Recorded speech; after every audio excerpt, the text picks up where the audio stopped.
Sport and resistance के बारे में काफ़ी बार आपने सुना होगा। ओके, स्पोर्ट जो है वहाँ से प्राइस ने बाउंस बैक किया, या रेसिस्टेंस को टच करने के बाद में प्राइस जो है डाउन आया। एक्चुअली क्या है, ये काफ़ी इंपॉर्टेंट होते हैं और हमें ये पता होना चाहिए कि स्पोर्ट जो है वो क्या होता है, किस तरह से स्पोर्ट बनता है और किसे हम एक वैलिड स्पोर्ट मानेंगे या किसे हम एक वैलिड रेसिस्टेंस मानेंगे। सो आज इन सभी को हम यहाँ पे सीखने की कोशिश करेंगे। So once again welcome to all of you guys. आज हम सिंपली बात करेंगे स्पोर्ट एंड रेसिस्टेंस के बारे में और देखिएगा कि किस तरह से ये बनते हैं। यहाँ पे आपको बताना चाहूँगा कि मान लीजिए आपने देखा होगा कई बार प्राइस इस तरह से अप या डाउन आता है। ओके, डाउन आने के बाद में प्राइस जो है जब किसी एक पॉइंट पे टच करने के बाद में दोबारा ऊपर की तरफ में मूव करता है, उसे क्या कहते हैं? स्पोर्ट कहते हैं। क्या कहते हैं? स्पोर्ट कहते हैं। यानी कि यहाँ से स्पोर्ट लिया और ऊपर की तरफ में गया। इसको हमें क्लियर करना होता है एक्चुअली।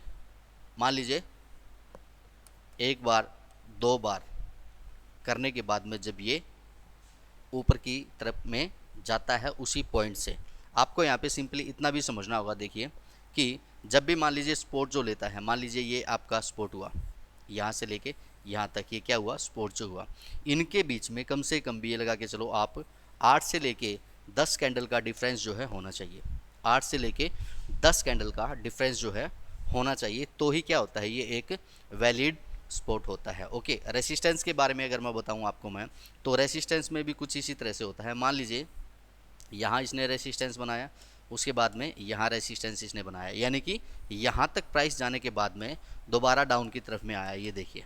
ओके, तो इनके बीच में भी क्या है कि हमारा 8 से लेके 10 कैंडल का जो है डिफरेंस जो है होना चाहिए। इसी को क्या कहते हैं? एक वैलिड रेसिस्टेंस इसको बोलते हैं। ओके, अभी आपको समझ में आया स्पोर्ट एंड रेसिस्टेंस। अभी हम समझते हैं कि हॉरिजेंटल स्पोर्ट या रेसिस्टेंस जो है वो क्या होता है। हॉरिजेंटल स्पोर्ट और रेसिस्टेंस जो है वो क्या होता है? सिंपली समझिए, कुछ भी नहीं होता। प्राइस जो है आप देख सकते हैं अप ट्रेंड के अंदर गया, यहाँ पे इसने रेसिस्टेंस बनाया, दोबारा डाउन की तरफ में आया और यहाँ पे सपोर्ट लेने के बाद में दोबारा ऊपर की तरफ में गया। अब ये दोबारा ये ऊपर की तरफ में ये गया, इसने जहाँ पे पहले रेसिस्टेंस बनाया था वहीं पे इसने रेसिस्टेंस इसने बनाया है। सिंपली समझिएगा, ठीक है। और जब हम लाइन जो ड्रॉ जो करते हैं वो लाइन क्या हुई? हॉरिजॉन्टल लाइन हुई। ये आप लाइन जो ड्रॉ जो करते हैं आप देख पा रहे हैं, हॉरिजॉन्टल लाइन आप यहाँ पे देख पा रहे हैं, तो ये क्या हुआ? सिंपल हॉरिजॉन्टल रेसिस्टेंस, कुछ भी नहीं है। ओके, अब उसके बाद में दोबारा आप देख सकते हैं ये इस तरह से दोबारा इसने उसी पॉइंट पे सपोर्ट लिया जहाँ पे इसने पहले सपोर्ट लिया था। लाइन आप ड्रॉ करते हैं, हॉरिजॉन्टल लाइन हुई, क्या हुआ? हॉरिजॉन्टल सपोर्ट और हॉरिजॉन्टल रेसिस्टेंस। यानी कि सपोर्ट और रेसिस्टेंस पे जब हम लाइन जो ड्रॉ जो करते हैं, अगर हॉरिजॉन्टल अगर हम कर रहे हैं, ठीक है, हॉरिजॉन्टल हो रहा है, तो ये क्या हुआ हमारा? सिंपली हॉरिजॉन्टल सपोर्ट ये हमारा हो गया है। कुछ भी अगर ना समझ में आए ज़रूर कमेंट कीजिए, आपके आंसर यहाँ पे दिए जाएंगे। ओके, अब इसके बाद में समझते हैं ट्रेंडिंग को। ट्रेंडिंग सपोर्ट या रेसिस्टेंस जो हो वो क्या होते हैं? ट्रेंडिंग सपोर्ट या रेसिस्टेंस में आपको बताना चाहूँगा मैं, ये देखिए अप या डाउन इस तरह से ये दिखा रखा है। कुछ नहीं समझना, यहाँ सिर्फ और सिर्फ इतना समझिए, ठीक है। ये बार बार में इस तरह से यहाँ पे सपोर्ट बनाया, फिर यहाँ सपोर्ट बनाया, यहाँ सपोर्ट बनाया, इस तरह से सपोर्ट बना रहा है। रेसिस्टेंस भी आप देख सकते हैं सिंपली, ये देखिए। यानी कि हम लाइन जब ड्रॉ जो करते हैं, ये देखिए एक ट्रेंड लाइन हमने यहाँ पे ड्रॉ की, रेसिस्टेंस को टच करते हुए जब हमने एक लाइन जो ड्रॉ जो की वो कौन सी थी? ट्रेंडिंग थी। कौन सी थी? ट्रेंडिंग थी। सपोर्ट को टच करते हुए हमने जब लाइन जो ड्रॉ जो की वो कौन सी थी? ट्रेंडिंग थी। ओके, तो ये क्या हुआ हमारा? Trending, support and resistance. Simple, यानी कि जब भी हम सपोर्ट या रेसिस्टेंस को टच करके कोई भी लाइन अगर ड्रॉ अगर करते हैं, अगर वो हॉरिजॉन्टल लाइन अगर है तो हॉरिजॉन्टल सपोर्ट या रेसिस्टेंस हुआ। अगर हम ट्रेंडिंग अगर करते हैं तो ट्रेंडिंग सपोर्ट या रेसिस्टेंस हुआ। और ये ग्राफ देखने के बाद में आई होप कि ये आपको अच्छे से समझ में आ भी गया होगा। ओके, बिल्कुल सिंपल है दोस्तों। अब इसके बाद में हम समझते हैं कि सपोर्ट जो है वो रेसिस्टेंस अगर बनता है तो क्या होता है। सपोर्ट जो है अगर रेसिस्टेंस अगर बनता है तो क्या होता है। एक्चुअली क्या है कि ये एक बियरिश पैटर्न है। ओके, यहाँ से प्राइस जो है डाउन की तरफ में जाते हैं। ओके, इसको समझते हैं एक्चुअली ऐसा क्यों। देखिए, ये आप देख पा रहे थे, यहाँ से इसने सपोर्ट लिया, प्राइस ने दोबारा अप ट्रेंड के अंदर गया, दोबारा सपोर्ट लिया, दोबारा अप ट्रेंड के अंदर गया। ओके, अब जब आप देख पा रहे हैं ये लाइन हमने ड्रॉ की, कौन सा सपोर्ट है ये, आई होप कि आपको समझ में आ रहा होगा।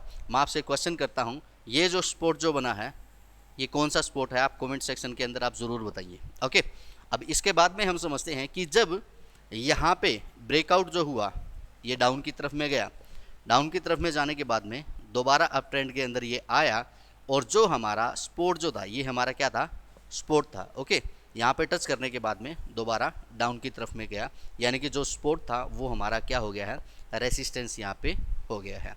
तो यहाँ पे क्या है कि दोस्तों कंफर्मेशन के बाद में हम यहाँ क्या कर सकते हैं, सेल जो है हम कर सकते हैं। कैसे, ब्रेकआउट हुआ, ब्रेकआउट होने के बाद में दोबारा इसने मान लीजिए यहाँ पे इसने सपोर्ट लिया। ओके, सपोर्ट लेने के बाद में दोबारा यहाँ पे टच किया, और उसके बाद में दोबारा अगर आपको दिखाई दे भाई डाउन की तरफ में ये इस तरह से दोबारा ये जा रहा है, तो यहाँ पे कंफर्मेशन के बाद में आप सेल जो है आप कर सकते हैं सिंपली। ओके, और उसके बाद में अपना प्रॉफिट जो है आप यहाँ पे बुक कर सकते हैं। ओके, समझ में आया। तो सपोर्ट जो है वो किस तरह से रेसिस्टेंस बनता है, तो किस तरह से हम यहाँ पे ट्रेड जो है ले सकते हैं। अब इसके बाद में सिंपली समझिए कि रेसिस्टेंस जो है अगर वो सपोर्ट अगर बनता है तो हमें किस तरह से बेनिफिट होता है, रेसिस्टेंस जब सपोर्ट बनता है। ओके, इसके लिए आपको यहाँ पे बताना चाहूँगा मैं, ये देखिए